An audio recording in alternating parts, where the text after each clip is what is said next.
Kansas City. I can't wait to get to your wonderful town. I'll be there January 20th through the 22nd. Get your tickets for those dates and all dates at ryansickler.com.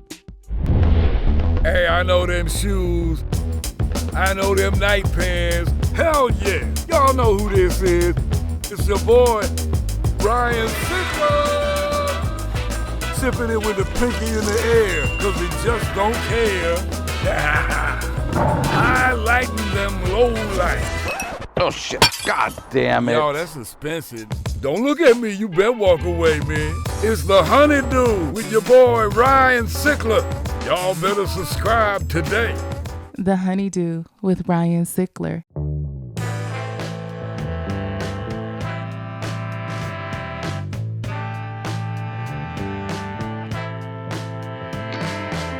Welcome back to the HoneyDew, y'all. We're over here doing it in the Night Pants Studios. I am Ryan Sickler, ryansickler.com, Ryan Sickler on all of your social media. Night Pants Nation tour is still underway here. We're now into January. I'll be in Kansas City, January 20th through the 22nd. I'll be in Vancouver. I just said Vancouver. I'm reading Vancouver, February 17th to the 19th. Tickets available at ryansickler.com. Please subscribe to the YouTube channel. I love that the community continues to grow and grow. You guys are supportive. I start every show by thanking everybody, and I say legit. I've for the better part of 2 years, I've sat in a 10 by 10 room doing this show, listening to people tell me the worst shit about their lives.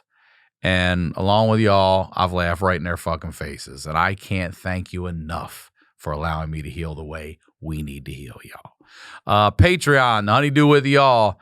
One of my favorite fucking things to do.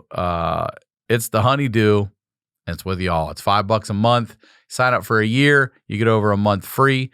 You also get the HoneyDew a day early, ad-free at no additional cost. I'm keeping it at $5, all right? I know that's a lot of money for some people. So, like I said, if you know you're in for the year, sign up, you save. All right. That's the deal. You know what we do here. We highlight the lowlights. These are the stories behind the storytellers. And it's my pleasure to kick off the early part of 2022 with one of the most requested guests. Ladies and gentlemen, welcome back, Jason Ellis. Welcome back to the HoneyDew, Jason Ellis. Thanks for having me, man. Thank you for being here, dude. Please promote away. You know the deal. The Jason Ellis Show. It's on, everywhere where the podcasts are, and it's on YouTube and all that bologna sandwich. And I have a Patreon as well, patreon.com/EllisMate, where I do 2 Jason Ellis shows a week and 2 solo shows, just myself and my wife, called Awesome World.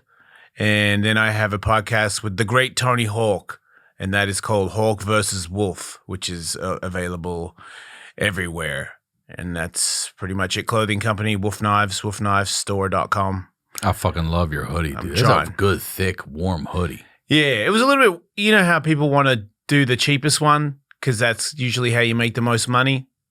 And I was like, but I wear them. I started my clothing company because I wanted to wear my own shit. And if you don't buy it, I don't care. It's coming back to me right now. Is this the clothing company you started with the payout from your ex-wife?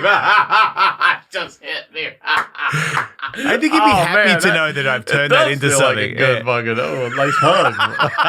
Nice hug right there. Man, thanks for reminding me of that, because that does make me feel better about that. It's still going.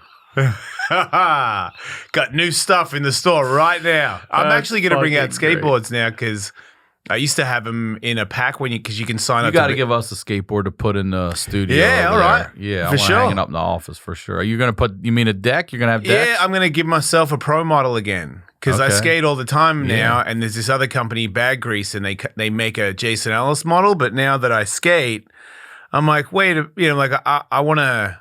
I just want my own board, and I don't want to ask, because right now I get boards from like Tony Hawk or Bucky Lassick, and I used to be pro. It's weird to get boards from them. I want to get my own board. Bucky's a Baltimore guy, so we all think he's the, we're high on Bucky. Well, he's the shit. He's still, man, he is so fucking Yeah, you said good Tony still. Hawk said he's the best vert skater, I believe. Right now, yeah. Yeah. I mean, there's a couple of other new guys that are there. I skated with Bucky the other day, and he's like, man, I'm sore. It's getting tough. Well, this is what I was just so I about don't know to how ask. much longer that's going for. How old's he now? 49, I think. And you're what? 50. Okay. And what's Tony? 53 or 54. Okay. Do you think there are more 40 plus, 50-ish men skateboarding now than ever have in the history of the planet Earth? Yeah. Or do you think we just know about it more because of technology? No, because Tony and I have discussed this, and it's he did a Legends demo in Utah, and I was the announcer, and I just started skating again, and there was a contest with all the best dudes in the world. There was a street contest like in the same area that's on TV, like a televised one, so all the best dudes on street.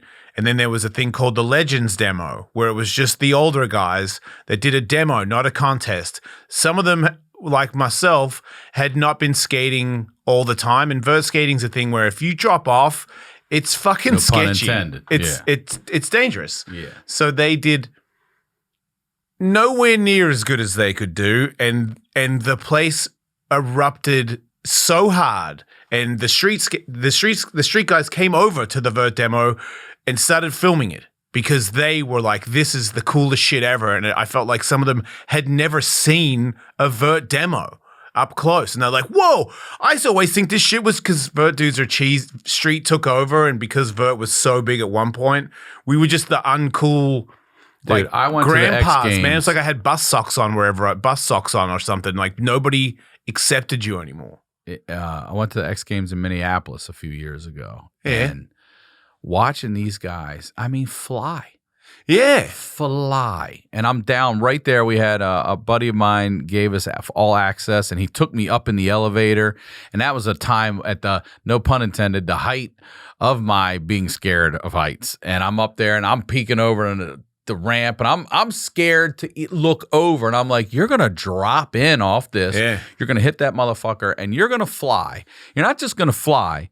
You're going to do some kind of fucking spin, some trick or whatever, and then boom. And only a couple of them were landing. But also what blew me away was that even though they were crashing or whatever you call it, missing, Bailing, they were bailing gracefully. It wasn't ugly. Every one of them hitting the knees and sliding and popping right up and going up again. If you don't know how to do that, you're dead. And I just Falling thought, is man, part of it. to figure out a way to fuck up, you know what I mean, Yeah. without hurting yourself is so. That's why I really think skaters just get it. Yeah, I know it more now than ever because I've been out for 15 years, and now that I'm back, people it seems faster, it seems more dangerous, and I'm like, wow, I used to do this like no big deal. These guys, the new guys that are out here killing it, I'm like, man, you guys are fucking psychotic. Do you realize that? Yeah. And they're like, dude, you're up here, and I'm like, oh yeah, cool. But if you put enough work in, then it becomes, it should be. You're a lot safer. But right now, I'm still in the pocket. I got hurt more in the last 6 months of trying to get skateboarding back than I got knocked out. I think 3 concussions. I've like ripped skin off. Yeah, I'm worried, but we were standing outside and you didn't even remember the that we did that episode. Well, you remembered we did it. You didn't think it was released. Yep. Even though I liked it. did you tag me? Yep. Did I like it? Yep. Yeah, you did. You did all those things. You gotta look. It would be sadder if I was a really intelligent history teacher, but I'm Jason. If I don't remember stuff, it's smooth for me. All right, I know you brought stories to tell us, but I want to ask you They're written this. down because I can't remember them. Well, this is what I wanted to ask you. Are you worried about that? Dementia, any of the CTE? No. Like, have you gone to get a study done on your brain? They can't do that. You have to be dead for that. No, I don't mean that. I mean brain waves and wavelengths and things like that where they can actually map and tell you like where damage is. Can things they like do that? Yeah. I think I'm all right. Like, I was always pretty punchy. You know what I mean? I've been smoking weed my whole life. Okay. And I never remembered anything. I've hidden stuff from myself for decades. What do you mean? Just molestations and things where they didn't exist in my mind. I see. So I'm good at trapping shit and making it disappear. I see. And when there's a target, like something to go for, you can't have that other stuff in your mind. So I'm very good at just tunnel visioning things, which means if I tunnel vision long enough, I'll lose things and if you bring up a story, I go, oh yeah, that's right. I remember that. But sometimes I for sure I've lost stuff, but I don't think it's from hitting my head. I talk fast, man. I know what's going on. I can hear stuff. I move quick. I can skate as good as I ever did. Because you're UFC plus skateboarding.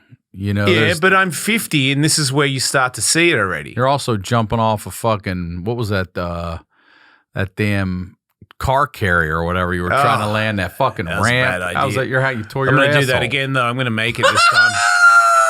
I got Tony. You tore your asshole. You're like, that's a bad idea. I'm going to do it again. Yeah, because I'm going to do it better this time, safer. It'll work out way smoother than that one. I'm going to have Tony Hawk help design it with me. So, all right. We'll have professionals. Look, what am I going to do? Best. Until I'm a comedian like you and I can go like, hey, check out the Jason Ellis tour, I got to test myself. I understand that, but you don't have to be a comedian. You don't have to be anything. You don't have to be labeled anything. Just be you. I got to live my life. Nah, well, look, being real good on the porch is not what I'm looking to do right now. Maybe when it all shuts off, then yeah, let's be like one of those guys that really knows how to lamp. But right now, I'm big, I'm strong, I can still jump. I'm funny, and I want to flex all those muscles until they go. But I think you are. So I'm trying to tell you, I think you're doing a good job at that. Oh, yeah. Yeah, you're doing that. Thanks. I got props on a skateboard podcast yesterday, and I'm still hopped up on it. Like, they were like, yeah, we've seen him skating again. He's ripping. I'm like, no way. The 9 Club is an awesome podcast, and I thought for sure they wouldn't even know who I am, and they're like, yeah, guy that had the Serious Show, who was a pro skateboarder. Good to see him back. You seem like you're having way more fun now. Well, there's no money in it for me. I just do it because I love it, There which it is. has defeated the bit that creeped in that sounded good at the start. Like, hey, man, do you want to not have a job and skateboard for a living? Fuck yes, I do. And that's great. And you're doing all the things that you want to do, and it's popular at the time. And then you've been in it for a decade, and it's like they're doing some new tricks now. And I'm like, I don't even really like those tricks. And it's like, if you don't do those tricks in your contest ride, you're not going to win. So you start doing stuff that you don't want to do. You start doing stuff that you don't want to do that doesn't work out, where you get real hurt, and that becomes a job. Because you're like, man, you know what I could have done today is not that trick, and then I wouldn't be going to hospital right now. The whole time you're talking about skating, and I'm just in my head, it's comedy. Because it's the same thing. And it still ends up in the hospital. Dude, I feel like you still end up in the hospital. Like just mentally? All of mentally it. Damaged from doing stand-up? That makes sense. You guys are tweakers. Too, bro. I don't know how. It's the most nerve-wracking, challenging thing I've ever been involved in. And I've had fights with people that are way out of my league, and I could tell they weren't playing. I'm like, wow, you're going to get knocked out today.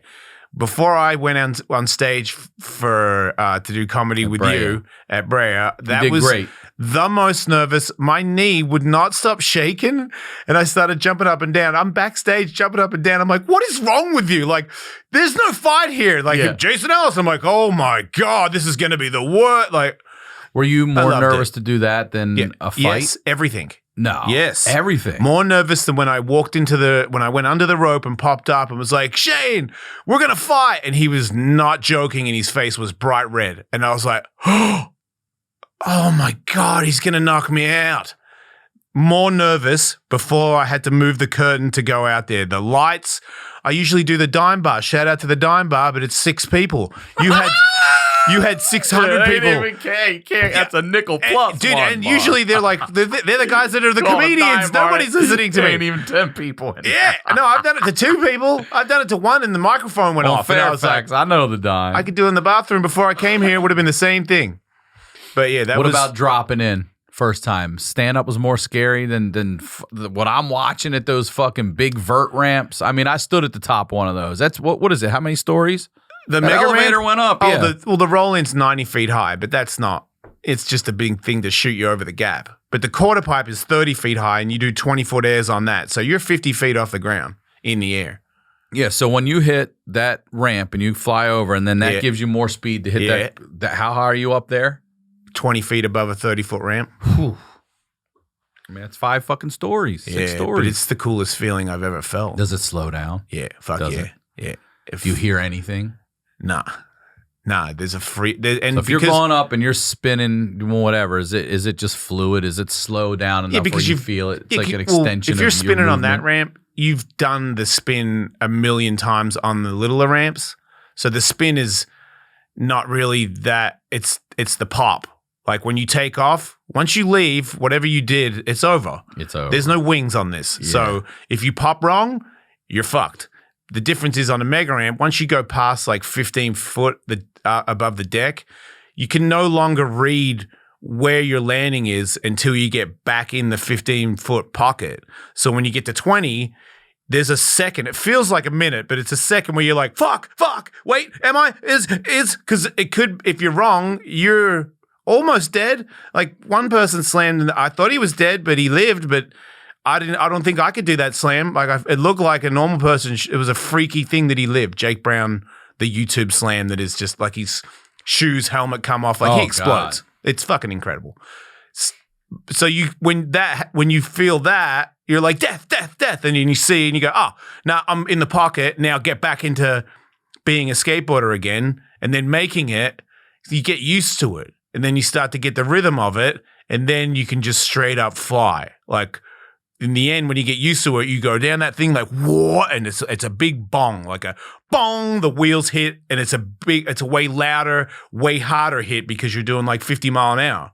And that's like a thing you do get used to. And then it's just, I feel like I am flying because there's no, when you get used to it, I don't feel like I'm tensing or I did anything to get up there. It was more like I was just in a seat and the seat shot me into the air like that. And now I'm in this position where I've always been in skateboarding. My natural method air is just like, and then that feeling on the way back down is just like it's the greatest. Man, I'll bet. I think it's a little bit of a problem because that when you get that feeling, you're like, okay, can I be like in Metallica? Because I don't know how else I'm going to rival this feeling of a 20-foot backside air. I mean, that's what the addiction to stand-up is that immediate reaction. Good or bad. Right. Yeah, because it's cutthroat. It's immediate. This we're recording, it's going to be a minute before it comes out. Yeah. And then we'll see people's comments, whatever, good or bad, about this. If you're lucky and you hit your head a lot, you won't even know that they had comments. You might not even remember that motherfucker. Yeah. I'm assuming people liked it. Stand-up, as you know, it's immediate. Yes. Yeah. A little too fast sometimes. Like if things aren't going good, you're like, I don't know what else to do. Well, I do. Let's start out with some of these fucking stories over here. I want to hear burnout at a funeral. Okay, so my dad died, and this was before I knew about any of the other stuff. So I was living in America, and dad dies pedaling up a mountain. My brother was a supercross guy, so he tried to pedaled up the mountain, said it was the hardest thing he's ever done. So my dad, New Year's, I think, morning, pedaled up.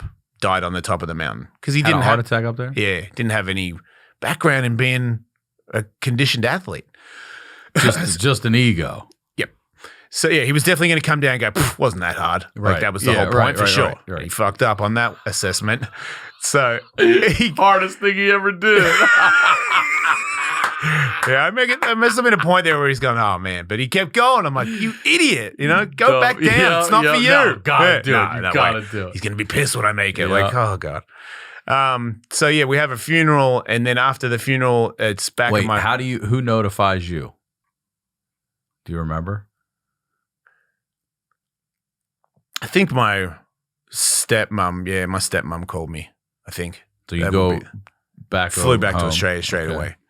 And then you have a funeral. You have a funeral, and it's all said and done. Tough stuff for everybody, obviously. And then there's a wake? Is that what you have afterwards? Mm-hmm.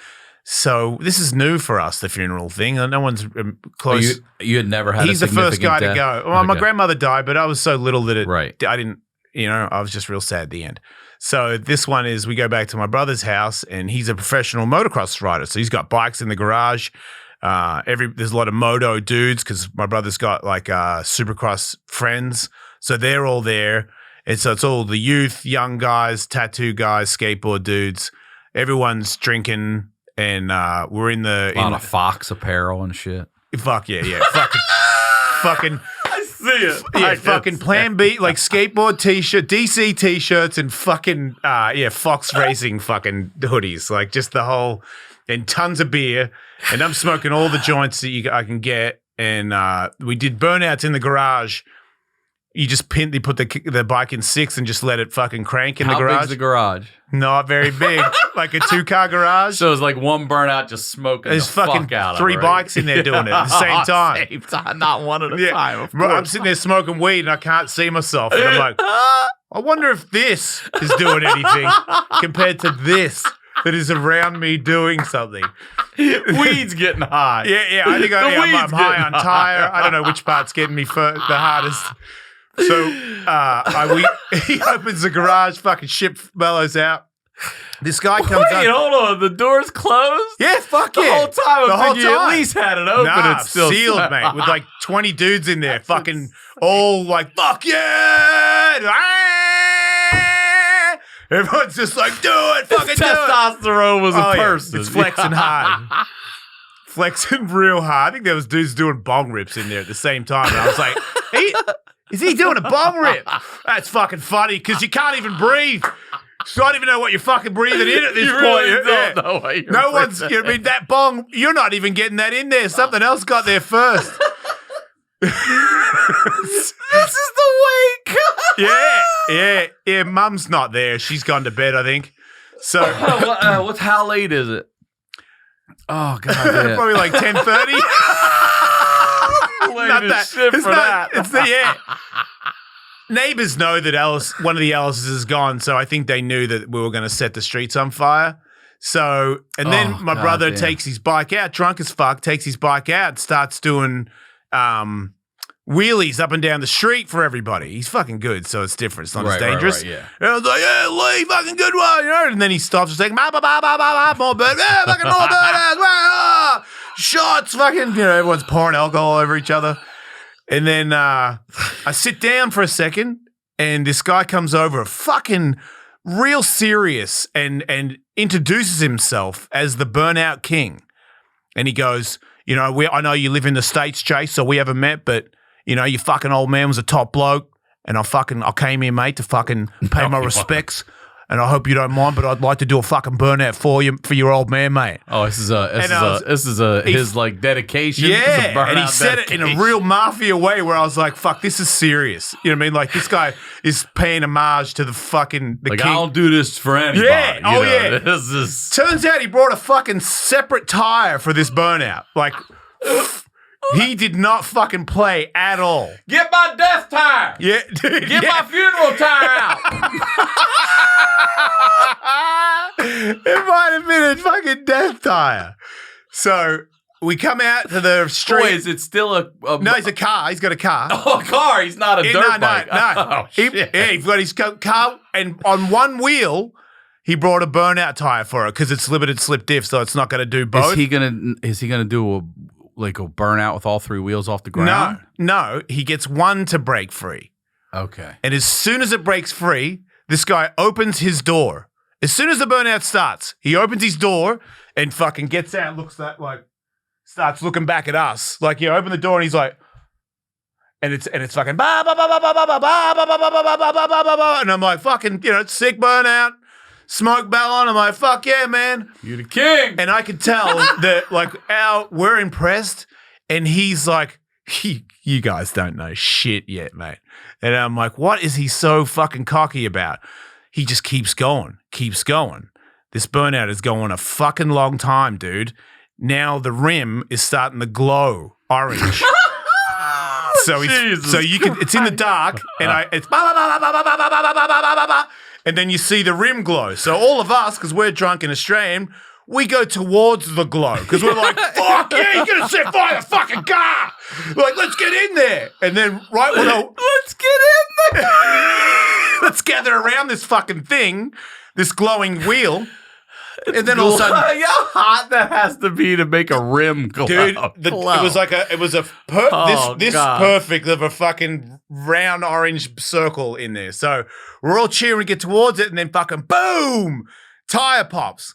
And we're like, whoa, fucking crazy. This dude is still right there. Ba ba ba ba ba ba ba ba ba ba ba ba, like fucking nowhere near done. And it's just the rim? And not yet. It goes boom, and we're like, yeah. And then you hear him gas more, And I'm like, yes, you're fucking, you know what, dude, standing over. And then we all come in. And then as we come in, it goes boom again. And I just get hit with fucking hot rubber with pieces of metal in it. Because the fucking thing is melted and it's just sharding. Yeah, so we all start going, oh shit, we're all burning. And everyone's like, ah. Some didn't get hit, so they're still rooting for him. And then it keeps going, and then fucking boom, fire. Back of the car starts to catch on fire, and he's like, so grab some water. Yeah, and then bah, bah, bah, bah, bah, bah, bah, bah, bah. You know, and he's like, all right, and I'm like, fucking car is on fire. The street is glowing. You know what I mean? We're covered in fucking burning hot rubber and little metal spikes that were like in me and shit. I was like, what is that? Like, was that in me? Like, holy shit. Thank God I'm so wasted right now that I can't feel the burning rubber sear my face. Thank God only one person died. You know what's crazy is Can you that guy. imagine if there was a murder in your neighborhood? Yeah, I know. You'd be burning the shit out of that That's how place. he died, and that's how we died. Because of we all wanted to do it. Always went like that. But that guy he listens to the show now because the podcast. Burnout King? Yeah. What's his name? Can you say? Don't say. What's up, Burnout King? Yeah, just do that. Yeah. But he buys wolf knife shit. Does he? Yeah, I've seen him post stuff. He tags me and stuff. So we had a small drag strip in Maryland at it's called 75 and 80 because it was right at 75 and 80. Okay. And you could take your personal car there or whatever. It was just a quarter mile. And these guys would come and they would do drag race night, some funny car night, whatever. But a lot of local dudes souping up their Novas and shit. You know what I mean? Yep, I get that. And they'll pull up and they would have these rednecks that would stand shirtless, 6, 7 of them behind it. And when these guys would light their tires up to warm them up before they pull up for the Christmas tree, they would stand there like that and intentionally take the fucking, and they'd be like, yeah, I've never forgotten it. Just eating that fucking rubber. Now it's not. It's moto, man. It's not lighting up till it's fucking glowing. Yeah, but yeah. still. I've seen a lot of burnouts. I never seen a guy do a burnout like that. Still to this day. Oh, it was the greatest burnout I've ever seen. All right, let me see this one. Let me hear about prostitutes in Amsterdam. Oh, I thought we were gonna not do prostitutes. I thought you just I don't know. Just thought we've done dick fucking stuff. Like, Jason fucks. Woo. I saw one time in Amsterdam, a friend of mine got into a disagreement with some working girls, and there was a double-ended dildo involved. And not in anybody, but they had it as a weapon, and they were chasing him. It was like, because Amsterdam has little corridors and stuff, and he came flying by me, and I was like, whoa, wonder what his deal is. And then 2 chicks come running after, and one had a double-ended dildo chasing him. I was like, that's pretty cool. But I wouldn't mind running after that to see where that was. I don't need to be walking toward glowing tires or something. I'm like, I'm going to run after these 2 bitches with the double dildo. It seems safer bet, right? Yeah, but I'll leave the Amsterdam thing alone, I think. What other questions do you have? You have fighting with dad in the alley. Oh, yeah. So one time I got into a fight. My dad was a fighter when he was a young guy, like street fighter guy. Got into a lot of fights and real bad temper. What did he do for a living? He worked in an electronics store. What, like Ellistronics, mate. What? Ellistronics. For real? Fuck yeah. So he owned his own business? His mother and father owned it. Okay. And then he took over when his mother died. And then my grandfather kind of went weird. Like at one point when he worked there, he was kind of fried and gone. He would tell stories about how cheap tomatoes are compared to Melbourne to Queensland. And then he would fart loudly and act like he didn't fart and walk off. Like he'd be like, how's your day, Jason? And I'd be like, that's pretty. And I'm in the middle of telling him how my day is, and he just walks off. He farted at me and walked off. I'm like, is he? But he didn't mean it. He's just like kind of gone. He ended up moving to Queensland and becoming a trans woman. Your grandfather? Yeah. My dad was real bummed about that. I remember coming back from America once. He picked me up from the airport, and he's like, fucking jock. You're going to believe this. I'm like, what? Because he called him jock. They were not cool with each other. They definitely, my dad did not like his dad. And he goes, fucking guy's dressed a fucking woman. I'm like, what do you mean? He's like, he's a woman, thinks he's a fucking woman. Driving around like a fucking idiot, like a woman. I'm like, well, he's still your dad. You know what I mean? Like, I didn't know that I was. Your mom now, but still. And he's your grandma now. But either way, let's love the motherfucker. I never realized I had a grandma again. That's fucked up. 'Cause I loved my grandma. My granddad, meh. But when he became a grandma... Wait, well, how was he as a grandma, though? Well, For real, wait, I know we're laughing, but I want to know. I couldn't hang with him because my dad was so mad.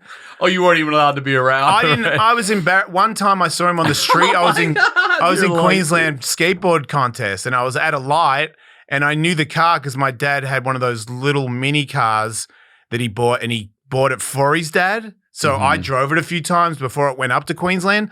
So I knew the car, and it was back when not a lot of people had this real little car. And I was like, oh, wow, that's fucking grandma's car or granddad's car. And I go, oh, shit, it's him with a wig on. And I'm like, oh, fuck. So I just didn't look. And then the car drove off because I didn't want to engage him. I thought it would be embarrassing for him and me. But a skateboard buddy who lived in Queensland was his neighbor. And one time on the vert ramp, he just said to me, hey, man, does your granddad live in Queensland? I was like, yeah. Hey, why? He's like, yeah. Nah, my grandma does, though. Yeah.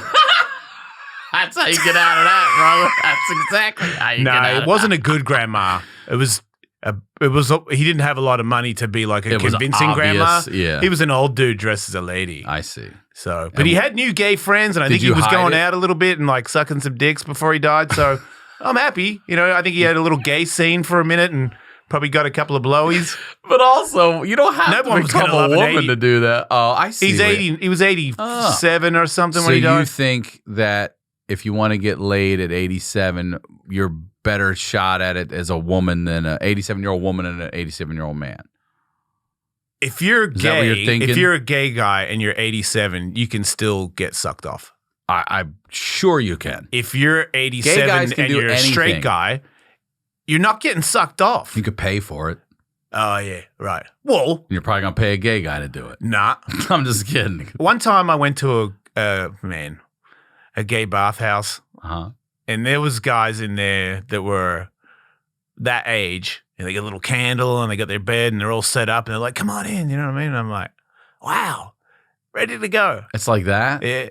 And people are doing them. Did I ever tell you about the accidental gay bathhouse I went to, massage parlor I went to? No. Oh, I'll share this with you because you'll appreciate this. So I always want, like, I don't You're going to get demonetized, just so you know. Well, this is long, bro. This was demonetized before it was up. Oh, man. Listen, if you are out there renting or you're looking to buy a home, so many of us can't afford it, but I'm telling you, there is a way to do it. That's why I highly recommend checking out the How to Buy a Home podcast. This is an incredible resource for anyone who is interested in buying a home, whether that's in the next month, the next year, or in 5 years.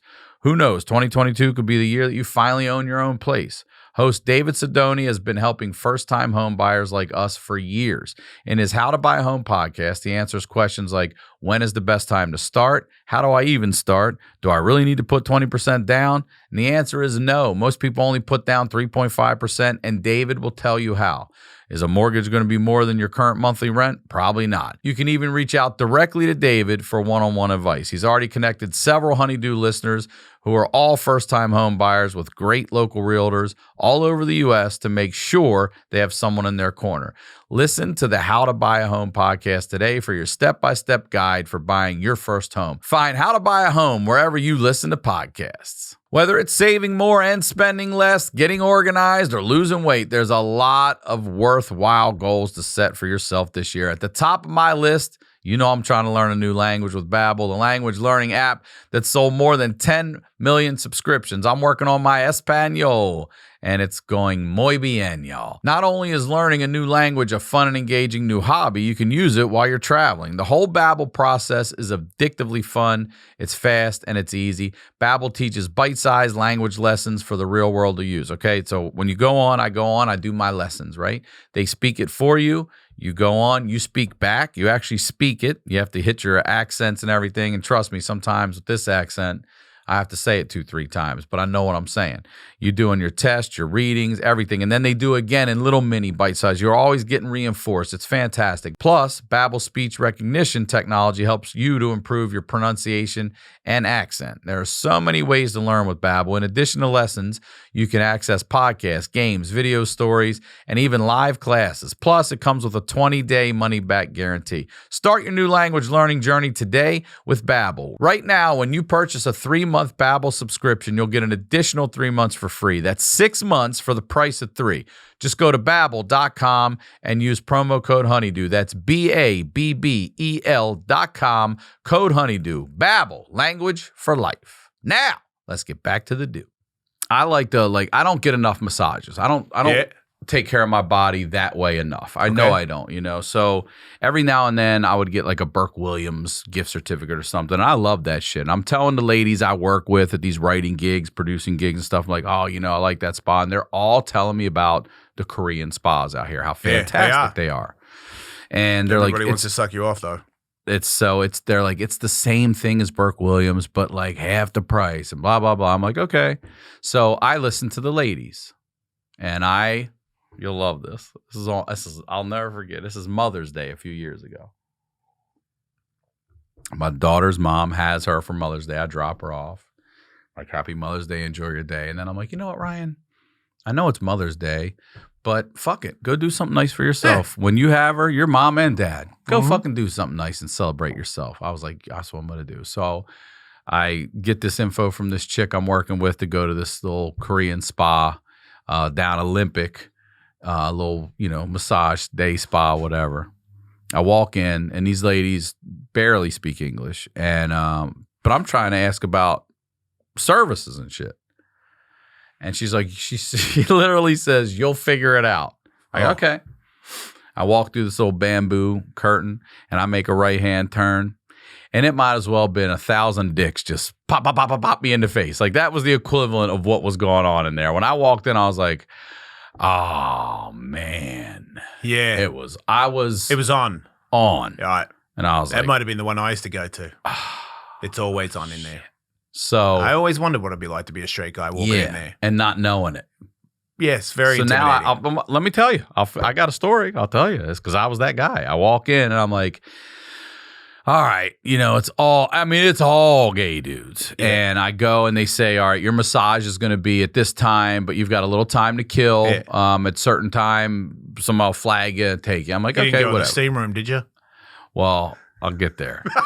So I go around the corner and I want to get in the pool, dip in the pool. And I walk up and I'm telling you, this dude's fucking, he's just chilling on the side like this. And his dick is hanging over that fucking edge of the pool and it's touching the water. Yeah. And I'm just like, I can't not look. I'm just like, Jesus He wants you to.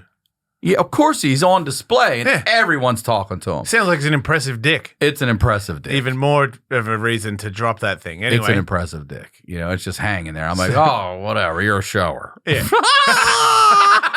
Yeah. Okay, big dick. That's probably what it is. So anyway. So I get in, whatever, and I'm telling you, there's shit in the water. Oh, that's not the one I go to. So then I don't know if it's shit, but it's not clean. And then this guy calls me, and it's my massage, right? And I'm like, are you taking me to, he's like, over here. I was like, who's giving me this massage? I think he's taking me to a lady. Oh. He's like, I'm giving you this massage. This is some old-ass dude. I'm like, what the fuck? What's wrong with that? I'm like, wait, you don't get dude massages? No, I've only had one before. When I worked at a hotel, we would have a masseuse come in all the time, and we would get a free massage from that person so that we could recommend them to. Yeah. And this one dude came in, and he was Olympic. I think he's worked with Nadia, the famous Olympic gymnast.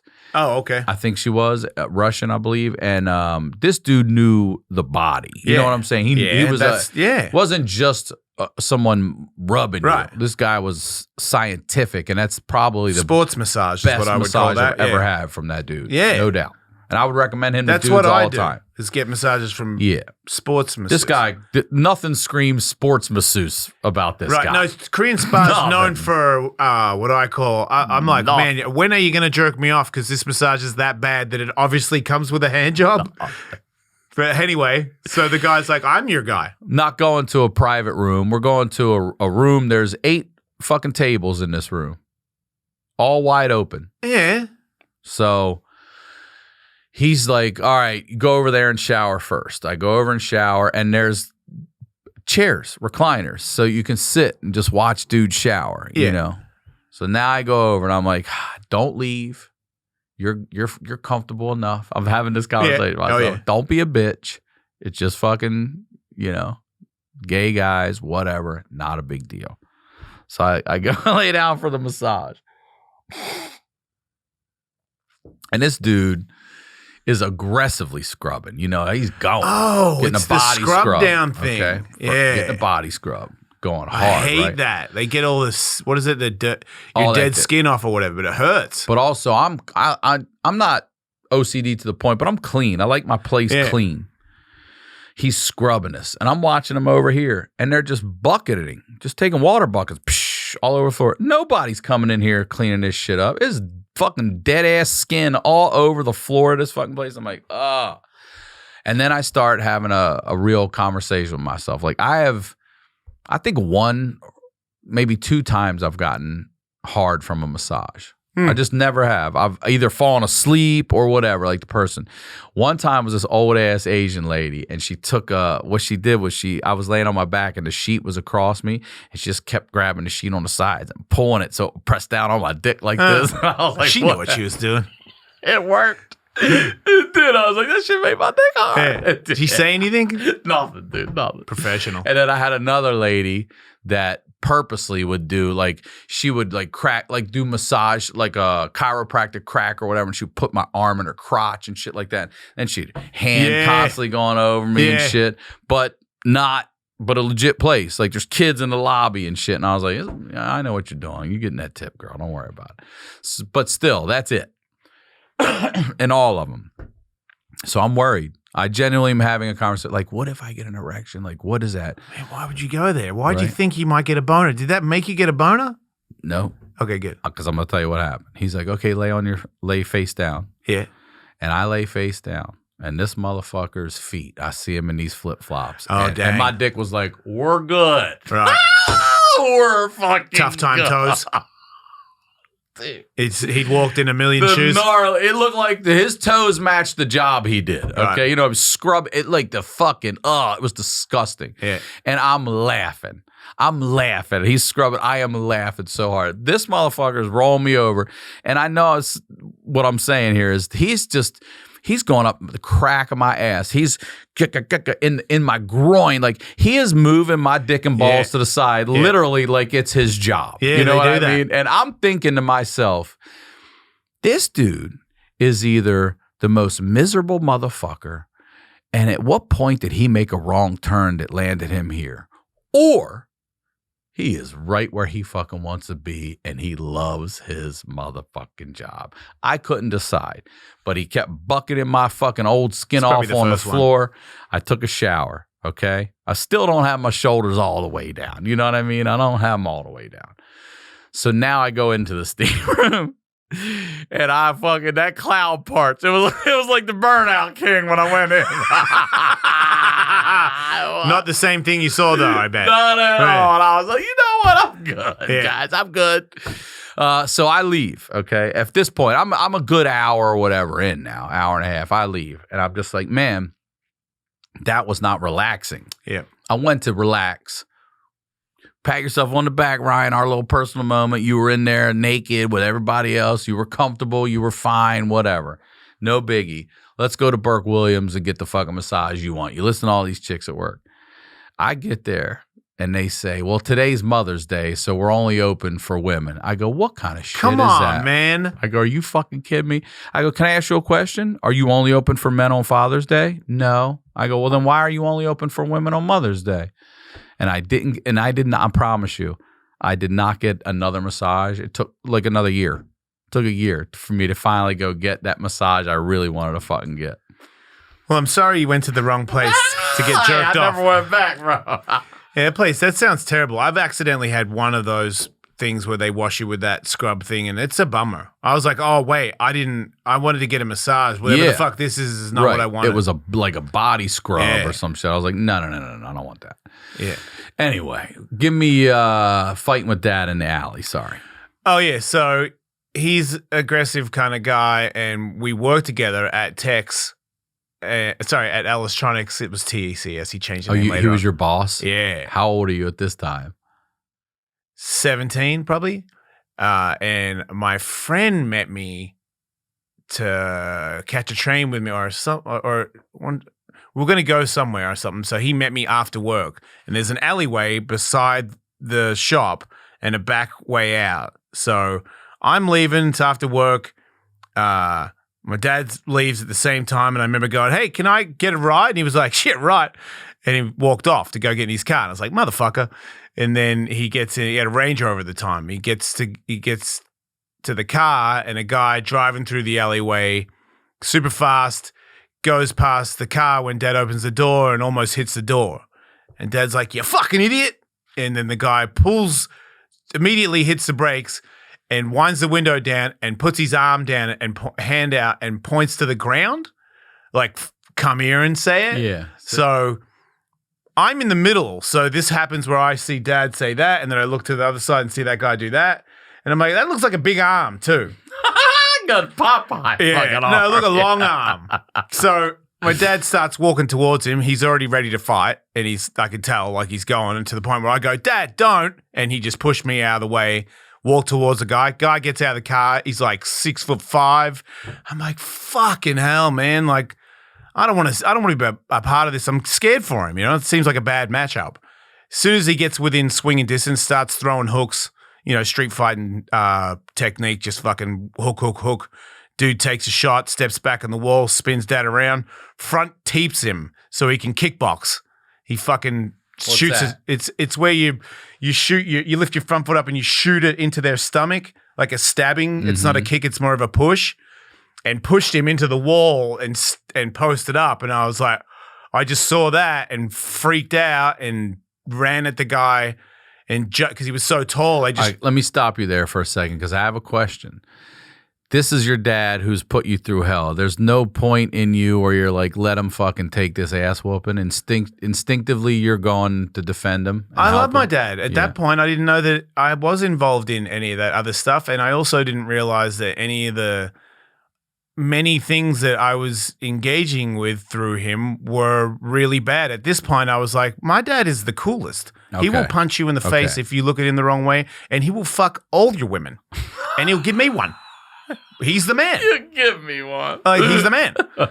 So I didn't know I was trained to be a piece of shit, dude. Okay. So yeah, I remember as soon as that, he looked like he was in trouble, and he hadn't even got hit yet. It just looked like maybe this was going to be a fair fight, and I didn't want to watch my dad get beat up.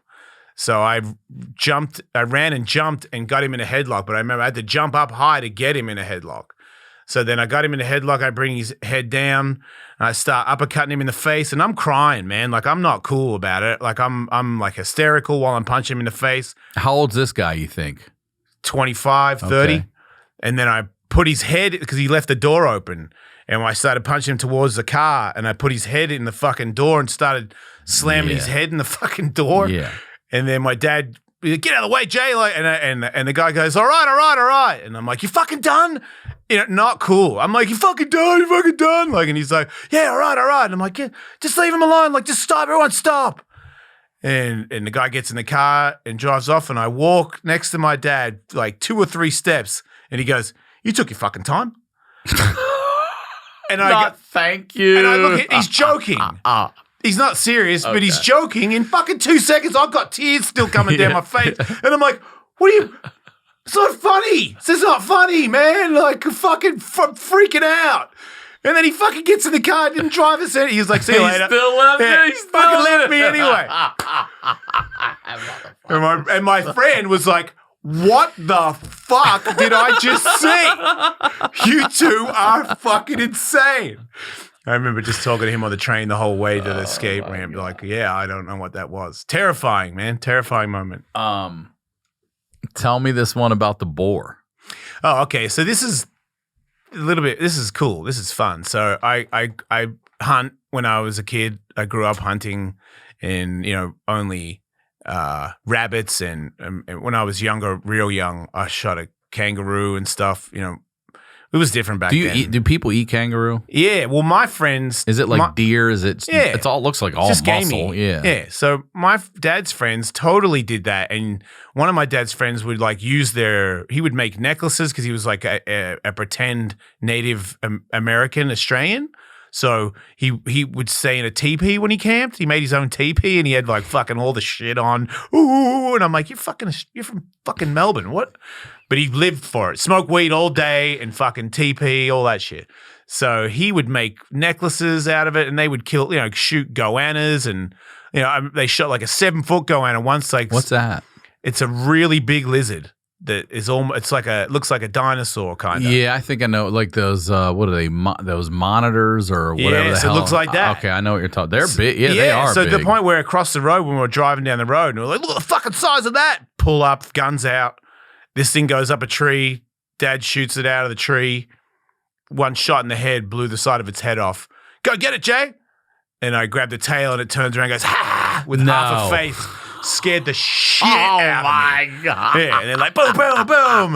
We'll make a fucking necklace out of that, no worries. And I'm like, okay. That'd be my last day hunting ever, right? Man, that was always that shit with me. Dude, the boar hunting before this story, we go boar hunting, and I don't know that much about it. My dad's now excited about boar hunting, different guns. Bigger guns. But are you really boar hunting, or are you doing that bullshit they do in like fucking Louisiana where they take you out in a truck where they feed a trough of them and you just go wipe them out? Dude, we're not. This is hunting at its most dangerous. You're giving them a huge chance. That's how we do it. Okay. So at one point, big fire. And I don't know why, but apparently these boars decided to attack our fire in the middle of the night. And I had many? 20. Damn. Get up the tree. I'm like, get up the tree? What? Why? How do you know?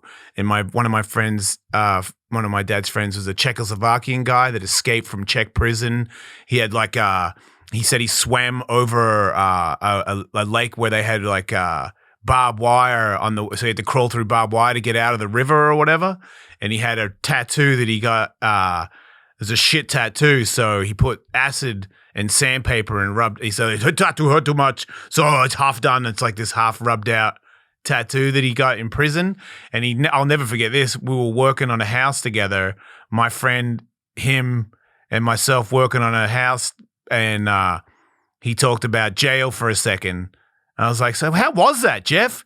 And he goes, hey, that's not so bad. I only had to suck a dick a few times. No fuck in the ass. And I remember my friend and I were so young that he said it from behind, and so he wasn't in front of me. But when he said it, I went to my friend, and he looked at me like, should we even be here if he's saying that? It was so terrifying that he thought sucking a dick was not that bad because he didn't get fucked in the ass. Yeah. I'm like, that doesn't seem good still.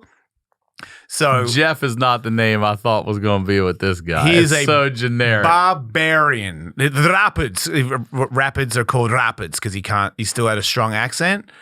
And so he's Dad, you get the tractor seat welded on the bull bar. So you got the little seat belt, and you're on there with the spotlights, and wherever they go, you fucking shoot them. So that day, when they stampeded the fire, I'm in the tree with Jeff. I've got my shotgun. My dad cut off the handle and the nozzle so that I could aim it because I was too young to keep the barrel pointed at shit. It was too heavy.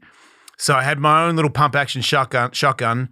Jeff drops out of the tree and starts gunning him. No. So I jump out of the tree. You just Rambo down and you went with him? Yeah, and I started gunning him. So I don't know where I'm aiming. You know what I mean? I'm just like, fucking, and then I hit one. And it's fucking screaming. Pig dog goes running over there to get him. And these dogs, I don't know what they are because we don't have pit bulls. We have Are they like Ridgebacks? American bulldog. Or I don't know what it is, but they're big short-haired fuckers with the ears cut off.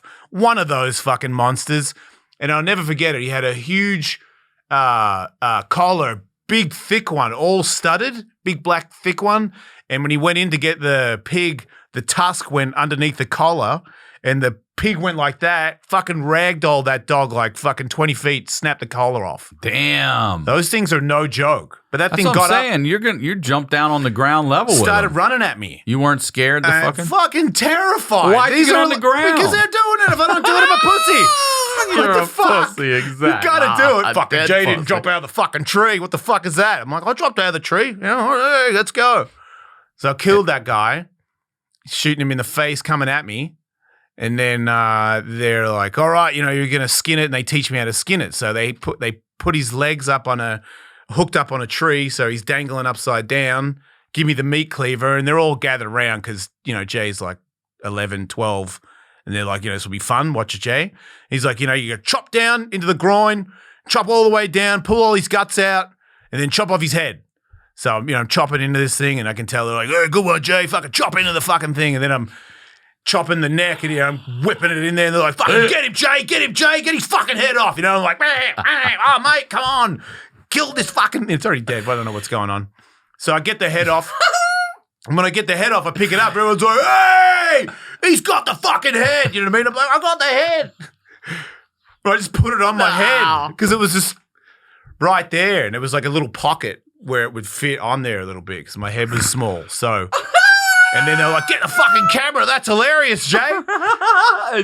There's a photo of it somewhere. For a fucking guy that done wants some Thousand Island dressing splashing him in a food fight, you wore a boar's fucking head. Well, you're a different frame of mind when you're doing that. You're a killer. Is blood not gushing Fuck all yeah. over you? Is it warm? No, because I emptied Is it. Fuck yeah, it's warm as shit. Stinks like fucking shit and innards because I had to clean the poop out of his butthole. Oh. Because you got to get the meat clean.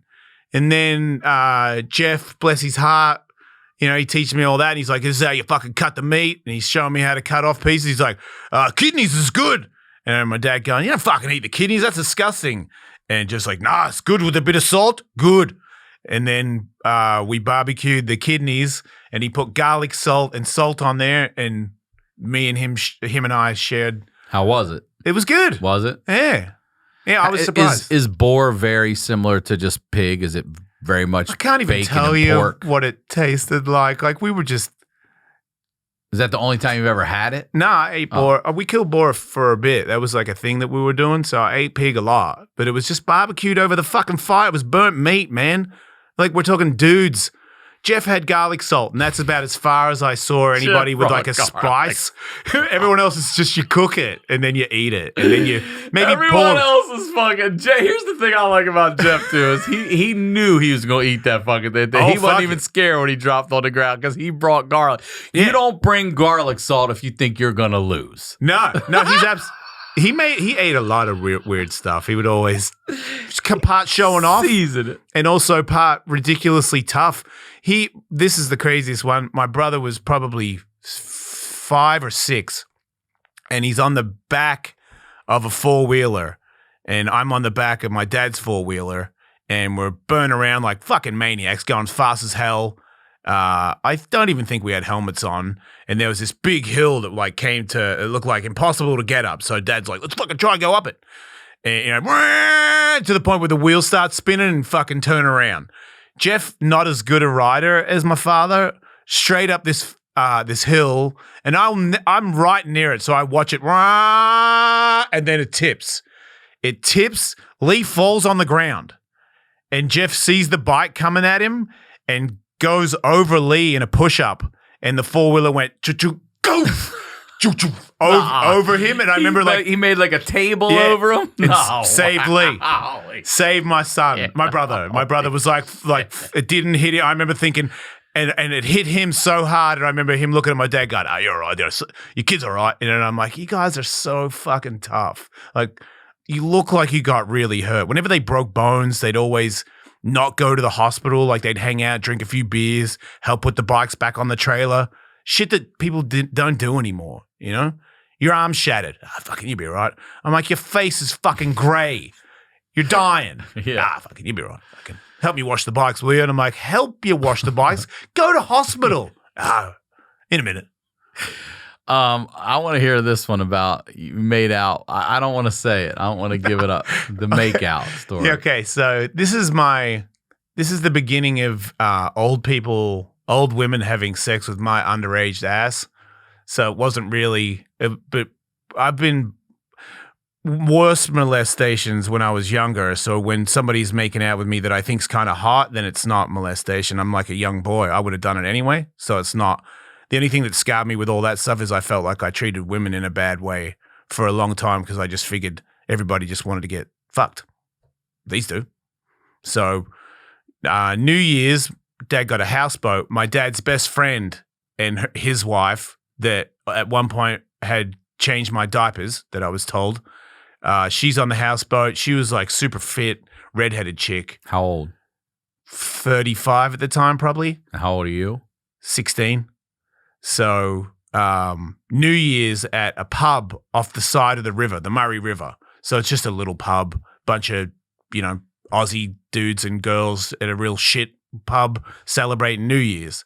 The 2, 3, 4 countdown, and then da-da, fucking Happy New Year. And I look over, and my dad makes out with the chick, the guy's wife. Yeah, and I'm like, what the fuck?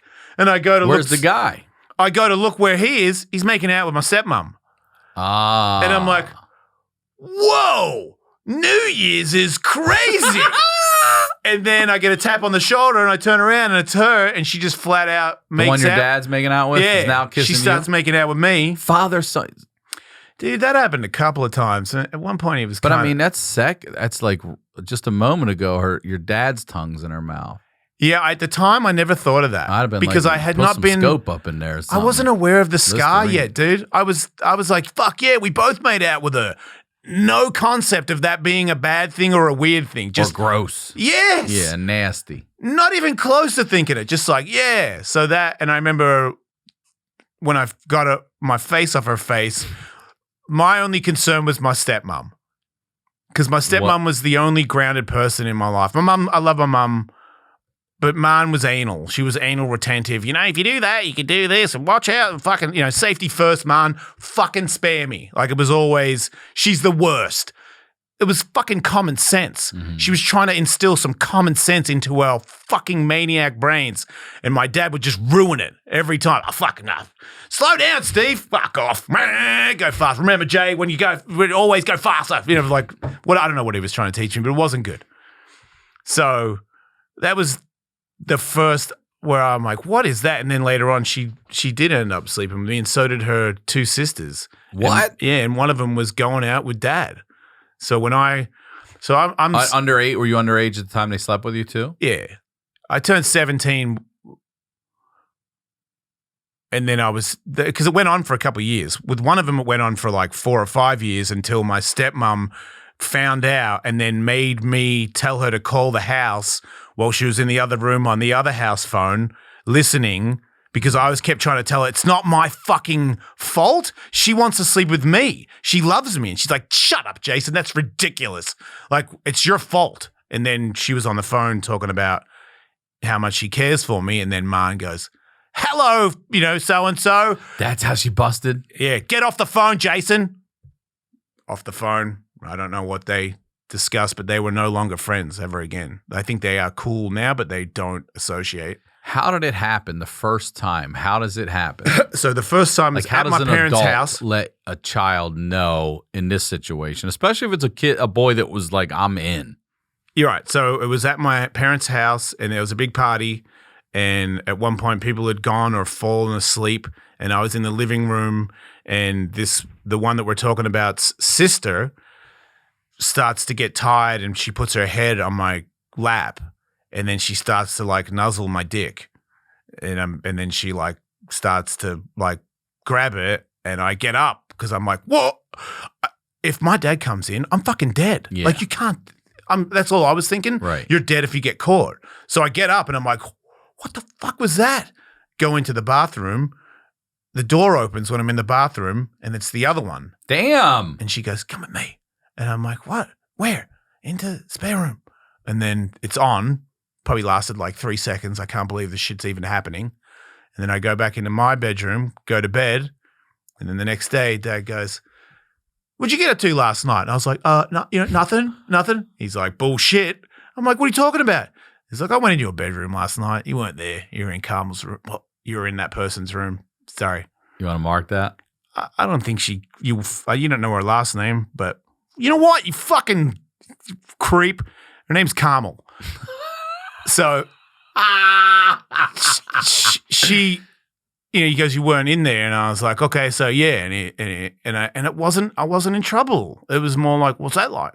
And I was like, "It's good, I guess," and then the youngest sister, I go back to America, come back again. I'm at a fucking nightclub, Chases Hard and Fast. They used to sponsor me and give me drink cards every Wednesday. Loved my life right there. I get the PA system, Jason Ellis, report to the desk. It's an emergency. I'm like, "Whoa, what's wrong? Hello? Jace, it's Jenny. Like, want to come get you, come party with us." I'm like, "Carmel wants you." And I'm like, "Oh, okay, come get me." Comes, gets me in a taxi, and then taxi on the way home. She goes, "Let's just stop at the beach for a second." I'm like, "Yeah, okay." Fuck her on the beach, put a bunch of sand in her vagina. Then she gets me back in the taxi and gives me to Carmel to jam. 3 sisters. And then I tell my dad at work the next day, "You're not going to believe who fucking boned me." And he goes, "Who?" And I say, "Jenny." And he goes, "You're fucking joking me." And I'm like, "Why? Why is that?" He's like, "I'm going to dinner with her tonight." And I'm like, "Do you mean dinner like you're going to fuck her?" Because this is when it was starting to register that it wasn't right, because I love my brothers and that's my brother's mum. Mm-hmm. And as much as the beef that I had with her, if Lee found out, he'd be devastated. And now I'm carrying that. Like, I have to not tell anybody or my brothers. So that was like the initial part of me feeling like this isn't right, but it was for a brief moment, to be honest. And off I went on my tangents again. I was involved in a couple of times where he picked me up. "Jay, come to the beach. I'm in my speedboat. Got an outboard that can do 98 mile an hour. Got a new thing that makes it do 100. And then I'm driving with him, this girl, and this other girl. I'm driving it, going as fast as I can, and she taps me, "Jace, look out for your dad." And I turn around and he's sitting on the outboard with a beer in his hand. I'm doing like 70 mile an hour, dude. You come off, your fucking kidneys are coming out your ass. You go eat them with some fucking garlic salt, bro. I never realized being a twin that I was a bucket list for someone until later. Oh, yeah. In college, I was like, my brother and I would talk. I'm like, "You fucked her?" And he's like, "Yeah." I'm like, "God damn it." And there were a couple other ones, and I was like, "Oh, they're no, we didn't fuck them. They're fucking us." Yeah. Separately, but it's like, I fucked these 2 twins. As long as it's not at the same time, you're in the clear. Yeah, I don't care about that. I would never do that with my brother. I don't want to see that. Right. We're different like that. But I'm saying, yeah, we are. But I'm saying I didn't realize that I was a check. You know what I mean? Yeah. I was always. You think girls I never think about being a twin. I never think about it. Yeah. You'd think women would have more class. They don't. Not the ones Everybody's we know. human. And sometimes even women with their sophisticated minds go, "Twin. Might fuck both of them. What's that like?" Good for them. I should ask them who was better. That's what I would have done. First question. Well, at that time, I didn't know, but I will. If I find out, I'm going to ask them. All right, let's do this last one. Dad ran from the cops. Okay, so this is cool. So my dad, super into racing, and he got there's this guy named Peter Brock. He died, but he's a race car driver in Australia that was like a legend. Mm-hmm. Like, what is your NASCAR, like, that Dale Earnhardt? Yeah. He's like that for us. Like, at one point, he was winning a race so well that he wound down the window and he had his arm out the window, and everybody in Australia loved him for it. We thought he was the best. And then he had a signature car. Holden is like our Ford.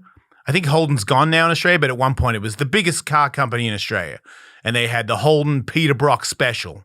And that shit was fucking tricked, like super fucking, like now illegal, supercharged, like fast as fuck.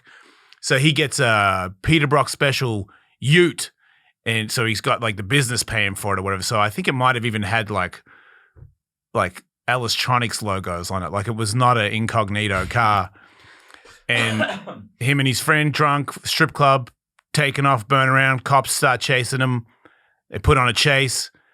Dad escapes from them to the point where he fucking pulls up to make a joke with his friend in the passenger seat that I'll wait for him. So the friend's like, "You're fucking joking me, Steve." He's like, "I'll be fucking funny. We'll wait for him." And then he waited for him, yeah. And then took off again. That's some set Smokey and the band. Right, into the city. And then he said he was in the city going down the road and there was cops on either side on the side streets trying to follow him. So then he like span around, pull in some side street, fucking there's a house, parks in the driveway, throws the keys in the bushes and just walks off with his friend. Comes back, goes to the strip club, comes back, cops everywhere, everyone's around this car and he walks by and one of the cops goes, "Is this your car?" And my dad goes, "Nah, why are you asking me that?" He's like, "Because you're walking over here staring at it." He's like, "Yeah, no, I have no idea who that is."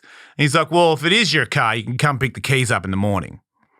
I don't know how that works in Australia, but you cops, you can be kind of drunk sometimes and they'll be like, "You just piss off," you know, and you're like, "Oh, thanks, mate."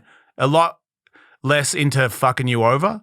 I think it's changed a little bit now, but at one point it just seemed to be, especially for reckless driving and being a drunk, because everybody in Australia was driving reckless and drunk. So it was tough to like point out someone. So he ends up going to doesn't go home, goes to the strip club because the strip club in Australia can stay out all night, goes back there in the morning, like 6 in the morning, and they give him the fucking keys. Nah. Hey, I remember him telling, he's like, "Fucking flat spotted my fucking tires, locking it up, trying to fucking wait for the cops, dickheads." I'm like, "You flat spotted your tires." He ain't no burnout king, I'll tell you that. No. If only there was truth in dying and seeing people looking down, then he would have been very proud of that burnout. And for all of us being set fire while it's happening. Yeah, that's a hell of a wake. Yeah, It's a hell of a way to say it was goodbye. unmatched. It was like the next one, my brother died, and it was like, "Don't do a burnout king. It's not going to be matched. You're not going to match it." You know? We'll just live that last one again. Dude, thank you so much for coming on. Anytime. It's Gotta get always back a on good my time. show. I feel like Come on. you're too fucking busy, tour boy. I Come can't on. get you. You'll get me. All right. Well, Please, again, promote everything. The Hawk versus Wolf.